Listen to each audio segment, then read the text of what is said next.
What is going on, people of YouTube? My name is Kurtyoy.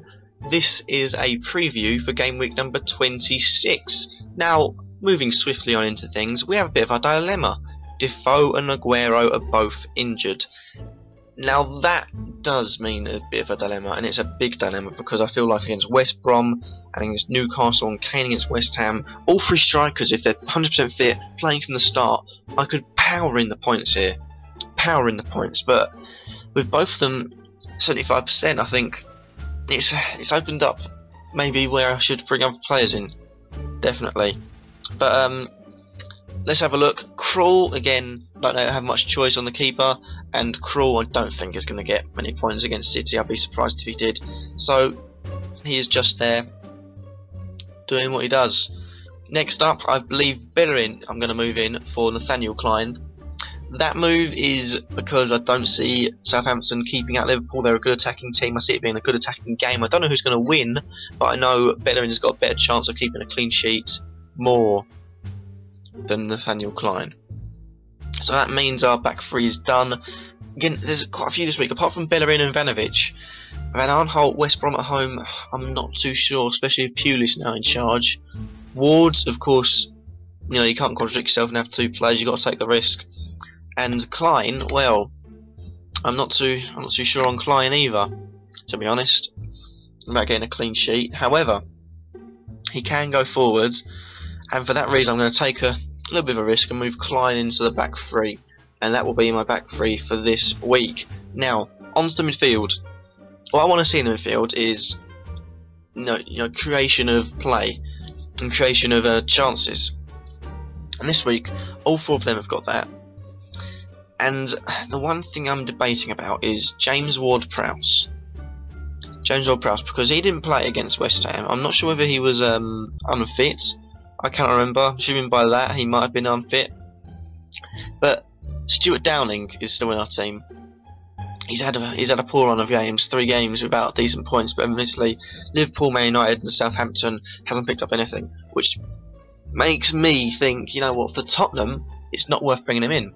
Because Liverpool away, Man United at home, Southampton away, 3 of the teams that are up there, you see, look, they're all higher up than West Ham. You've got Liverpool, who are one space higher, then you've got Man United, who are up in the top 4, same with Southampton. Failed to do anything big for West Ham.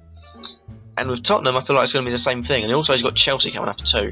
So Downing might be out of the team for another few weeks. I'm not too sure. So for the midfield at the moment, I'm fine as it is. The one thing I'm debating is whether to bring Van Aanholt back in. That is all. For James Ward-Prowse and go 4-3-3.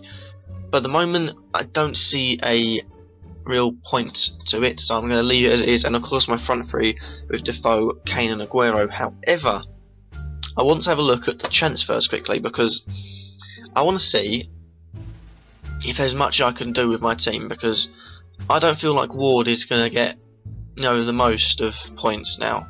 Merely Leicester, he did alright, got a, no, sorry, I was about to say an assist, he got a clean sheet. But, you know, I look at my defenders, you know, Bellerin can do something going forward. I mean, he hasn't done much this season going forward because of the fact that he hasn't played, but he's got an assist there, he's got a goal there, he's got playing for a strong team. Same with Vanovic, he'll go forward, Van Aanholt as well, and also Nathaniel Klein, who's dramatically dropped in price, I think. No, he hasn't, it's just because I'm silly. Never mind, I don't know where I got that from. And also, you know, everyone but Ward can go up and do something. So I'm going to look at my defenders, or these defenders quickly, to see if there's anything there. And I mean, there are some strong players. And one thing I am interested to see is how and what defence play under Tim Sherwood for Aston Villa. That is going to be a key thing. If I say anything, absolutely anything that matters, it will be this. Look out for Aston Villa this weekend. They've got a new manager, Tim Sherwood. I believe he will keep them up. I mean, admittedly, they're on the bottom 3 now. I still stick with my thing of Leicester, Burnley and Hull.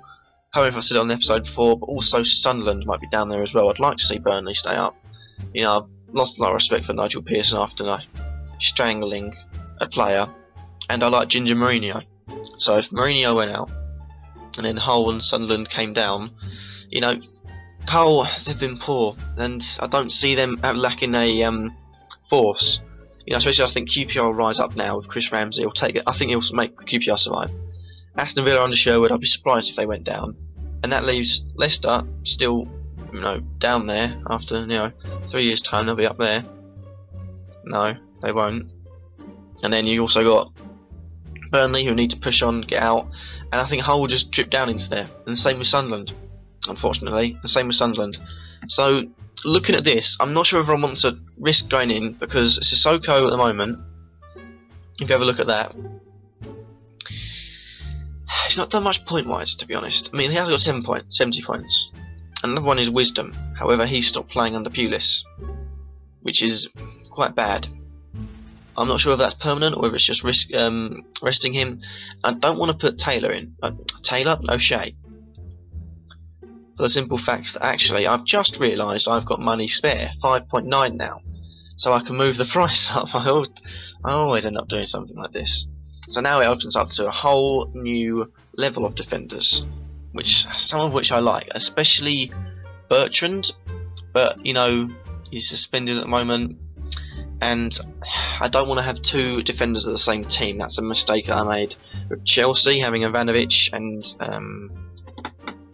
I think I had Ivanovic, Cahill and Kerry. Cahill and Kerry. Cahill and Terry. However, that was a bad mistake. I would consider putting Mertesacker in there, because I know he'll get good clean sheets, but however, no goals this season. It's not what I want to see in a defender. I could bring Clichy back into the team, but I don't feel like doing that. Another risk is Cesar Azpilicueta, who is a very solid defender. However, you know, it's a risk. It is a risk, because I'm not sure whether he can do, I don't know, goal-wise going forwards. You know, look at the assist. He's got 3. He's plays for a strong team. However, I've already got Ivanovic, and that means I'd have to get rid of Fabregas or Hazard, and there's no one else really that bites out at me. You know, if Koscielny was one step down, I'd definitely go for him. Definitely, because you know he can get goals. You see that he's got 3 goals this season, and he'll get more. I mean, I did say, you know, only 3 goals. For what is earth is his face? I can't remember who I looked at, but yeah, it's a risk that I want to take, but at the moment I'm not sure. I want to take it, and I don't want to lose another team. I want to have the wideness of a team, so I don't want to put Cresswell in here, because I've got Downing and Cresswell, and that's a risk. That is a risk. So for the moment, I think I'm gonna, looking at these, I'm gonna leave it, as for the moment I'm looking at a fact that Downing might be out of my team soon. And if I look at anyone around his price range, 6.6, Nacer Chadley can come back in. He hasn't done much really recently, and I think he's fell out of favour of the team. You also got Gylfi Sigurdsson, who hasn't done much this yet. I believe he was injured. I believe now he could be coming back. He could make his return. I'm sure by that means that he's injured, especially if 441,000 people get rid of him. So he might be coming back. Livio Ifer's out for the season, isn't he? Pretty much, yeah. So yeah, Sigurdsson could come back in. That'd free up money for someone like Koscielny. However, Bellerin is already there, so it's something to think about. But for now, I'm not going to make any transfers. I do need to do one quick thing though, and that is to sort out my captain. My captain for this week is not going to be Van Aanholt. I didn't even save my changes, did I? No.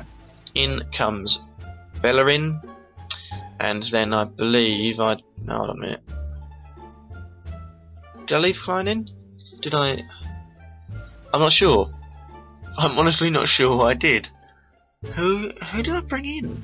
Was it? I believe I didn't have Klein there. No, I did have Klein there. So I want to take the risk.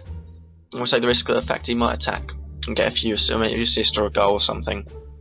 But yeah, and captain-wise, looking at my team, I think Burnley at home, you know, you've got to put it towards a Chelsea player, and it's probably going to have to be Hazard. with a vice captain of Silver, just in case Hazard doesn't play. Silver against Newcastle will pass the ball around everywhere and pretty much own the game.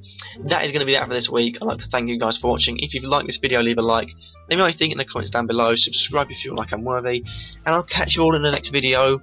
Peace. Well, you know what you should be doing? You should be You know what? I'm keeping this one. You should be subscribing to Kurtyoy because he's a legend, and this took 2 takes and I still got it wrong.